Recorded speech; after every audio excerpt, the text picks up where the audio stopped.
കുടുംബാംഗങ്ങൾക്കെല്ലാം എൻ്റെ നിറഞ്ഞ സലാം അലൈക്കും. ഈ വൈകിയ വേളയിൽ ഒരുപാട് പറയേണ്ട കാര്യമില്ല. ഇവിടുത്തെ ഡോക്യുമെൻ്ററി നിങ്ങൾക്ക് എല്ലാം വളരെയധികം മനസ്സിലായിട്ടുണ്ടാവും അത് കാണുമ്പോൾ തന്നെ. പിന്നെ ഈ ഒരു പറയലിൻ്റെ കാര്യമില്ല.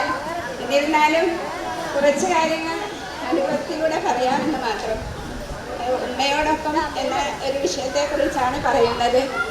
ഉമ്മയെ പറ്റി പറയുകയാണെങ്കിൽ വളരെയധികം സ്നേഹത്തോടെ മാത്രമേ ആ ഉമ്മയെ ഓർക്കാൻ കഴിയുകയുള്ളൂ. അത് പറയുമ്പോൾ തന്നെ നമുക്ക് പറയാൻ വാക്കുകൾ കിട്ടുകയില്ല. അത്രയും സ്നേഹവും ത്യാഗവും പ്രയാസങ്ങളും എല്ലാം ഒത്തിണങ്ങി അതിലൂടെ കടന്നുപോയ ഒരു ഉമ്മയായിരുന്നു. അവരുടെ കൂടെ അവർക്ക് ഒരു താങ്ങാവണം എന്ന ദൃഢനിശ്ചയത്തോടെ തന്നെ നമ്മളും അങ്ങനെ കൂടെ പോവുകയായിരുന്നു ചെയ്യാറ്.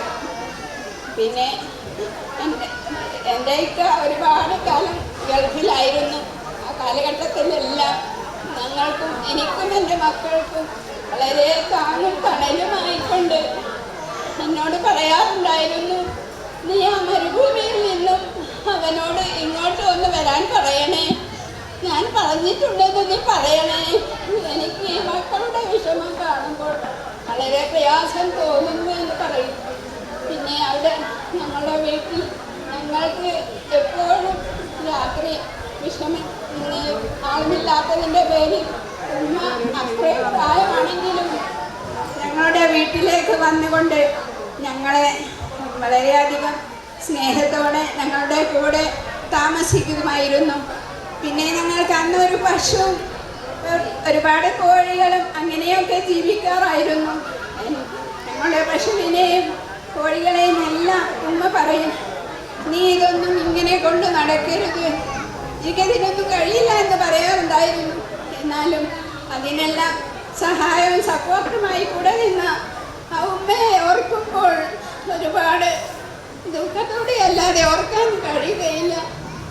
ആ ഉമ്മയെ അല്ലാഹു ഉമ്മയും ഉപ്പയും സ്വർഗലോകത്ത് സന്തോഷത്തോടെ ഒരുമിച്ച് കൂട്ടട്ടെ എന്ന് ഒരുപാട് പ്രാവശ്യം ദുആ ചെയ്യുകയാണ്. പിന്നെ ഞങ്ങളുടെ ഈ ഐക്യം സ്നേഹവും എല്ലാം അതിൻ്റെ എല്ലാം പിന്നിൽ ഈ ഉമ്മയുടെ ത്യാഗം നിറഞ്ഞ ഒരു സപ്പോർട്ടാണ് ഉണ്ടായിരുന്നത്. ഞങ്ങൾക്ക് അന്ന് എല്ലാം കൊണ്ടും അധ്യയനശീലമായ ഒരു കാലഘട്ടമായിരുന്നു. അധ്യയനിക്കുക എന്ന് പറഞ്ഞാൽ അത് ആ കാലഘട്ടത്തിലെ ആളുകൾക്ക് ഒരു ഹരമായി തന്നെയാണ് എനിക്ക് തോന്നിയിരുന്നത്.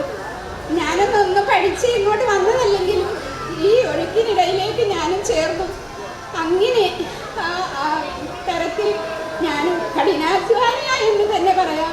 എപ്പോഴും ജോലിയും അതൊക്കെ ഞങ്ങൾക്കൊരു ഹരമായി തന്നെ.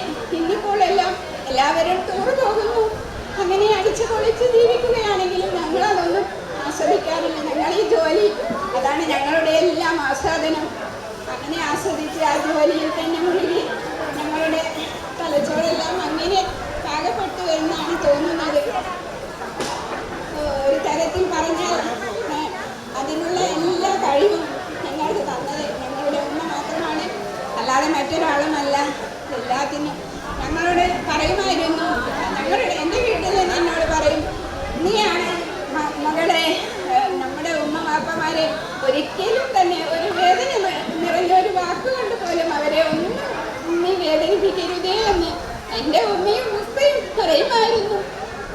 സ്നേഹനിധികളായ അവരും ഞങ്ങളോട് വിട പറഞ്ഞു പോയി. എല്ലാവരും വിട പറഞ്ഞു.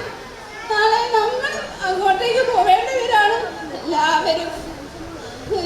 എനിക്ക് വേണ്ടി ഞങ്ങൾക്ക് നമ്മുടെ കുടുംബത്തിന് വേണ്ടി പ്രാർത്ഥിക്കണം. നമ്മുടെ മക്കളെ നല്ല മക്കളായി ഭാവിയിൽ നല്ല കുട്ടികളായി സമൂഹത്തിനും ഇതുപോലെയുള്ള എല്ലാ കാര്യങ്ങളിലേക്കും നല്ല തൻ്റെടവും പ്രോത്സാഹനം എല്ലാം കൊടുത്ത് തന്നെ നമ്മൾ വളർത്തിയെടുക്കണം.